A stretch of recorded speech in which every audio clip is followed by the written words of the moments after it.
আজকে আমি ছোলার ডাল দিয়ে চাল কুমড়ো রান্না করেছি। দেখো, ভাত রুটি খুব ভালো লাগে খেতে। আমি আমার মন থেকে রান্না করেছি, তোমরা একদিনকে করে দেখবে, খুব ভালো লাগে খেতে।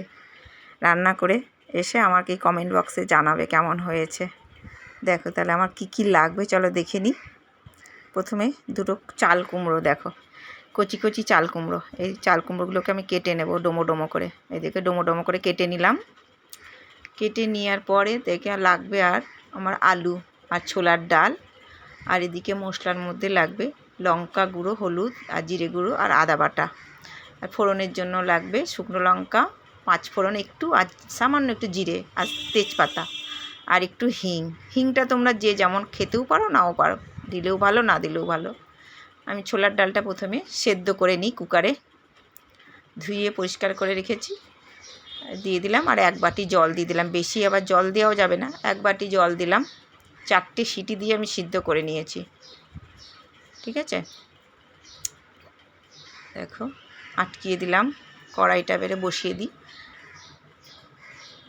ওই মশলাটার মধ্যে আমি জল দিয়ে মিশিয়ে নিই। জল দিয়ে নিলে পরে মশলাটা ভালো বেশ সেট হয়ে থাকবে। কড়াইয়ে তেলের মধ্যে আমি ফোড়নটা দিয়ে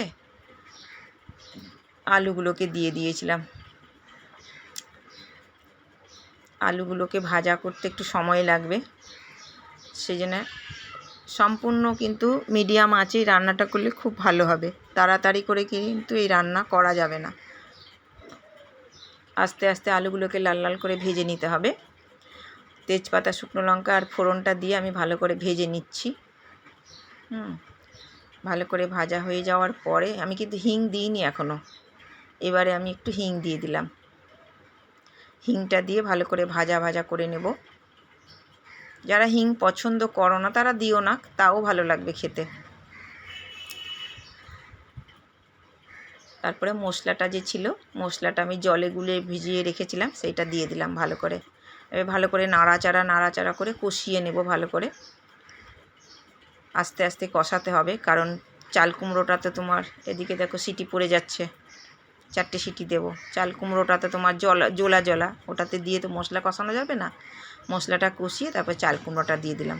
এবারে আঁচটা একদম মিডিয়াম করে দিতে হবে। মিডিয়াম করে এবার ঢেকে ঢেকে রান্না করতে হবে ভালো করে। জল 1 ফোঁটাও দেওয়া যাবে না।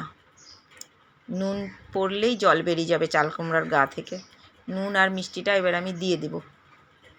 নুন আর চিনি তোমাদের স্বাদ মতো চিনিটা দিও। একটু সামান্য একটু মিষ্টি মিষ্টি হলে ভালো লাগে খেতে। আর যদি তোমরা মিষ্টি না পছন্দ করো তাহলে দিও না। দেখো নুন মিষ্টি দিতেই জল বেরিয়ে গেছে কেমন। এই জলেই তরকারিটা সেদ্ধ হয়ে যাবে। এদিকে তো ডালটা আমি অর্ধেকটার বেশি সেদ্ধ করে নিয়েছি। দেখো কেমন সিদ্ধ করলাম, টিপে দেখো, দেখাই তোমাদেরকে। এই দেখো ভেঙে যাচ্ছে, অথচ ডালটা ভাঙবে না। একদম ডাল হয়ে যাবে না, শক্ত শক্ত একটু থাকবে, অথচ ভাঙলে পরে তোমার ভেঙে যাচ্ছে। এবারে আমার কষানো হয়ে যাওয়ার অর্ধেক পরে এই ডালটা দিয়ে দিলাম। এবার ডালের সঙ্গে বাকিটা কষবে, আবার ঢেকে ঢেকে রান্না করব। অনেকটা সময় লাগে কিন্তু খেতে ভালো লাগে। যারা চাল কুমড়ো খেতে পছন্দ করো তাহলে একদিনকে করে আমাকে বলো, খুব ভালো লাগবে খেতে। এই দেখো প্রায় অর্ধেকটার মতন হয়ে আসছে। এবার চলো দেখি ডালটা সেদ্ধ হয়েছে নাকি। এই দেখো দেখো এবার হয়েছে ডালটা সেদ্ধ। একদম গলিয়ে দিলে ভালো লাগবে না খেতে, ডালটা একটু শক্ত শক্ত হয়ে থাকবে। এই দেখো এবার আমি তেজপাতাগুলোকে তুলে ফেলে দেবো। আমার কাজই এটা, তেজপাতা আমি তরকারি থেকে তুলে ফেলে দিই। দেখো প্রায় আমার হয়েই আসছে। এর মধ্যে আমি একটা ভাজা মশলা করে রাখি সব সময়, মৌরি, জিরে, ধনে আর শুকনো লঙ্কা দিয়ে আমি এটাকে মিক্সিতে বেটে রাখি, দিয়ে নামিয়ে দিলাম। দেখো হয়ে গেল। কেমন হয়েছে বলবে তোমরা।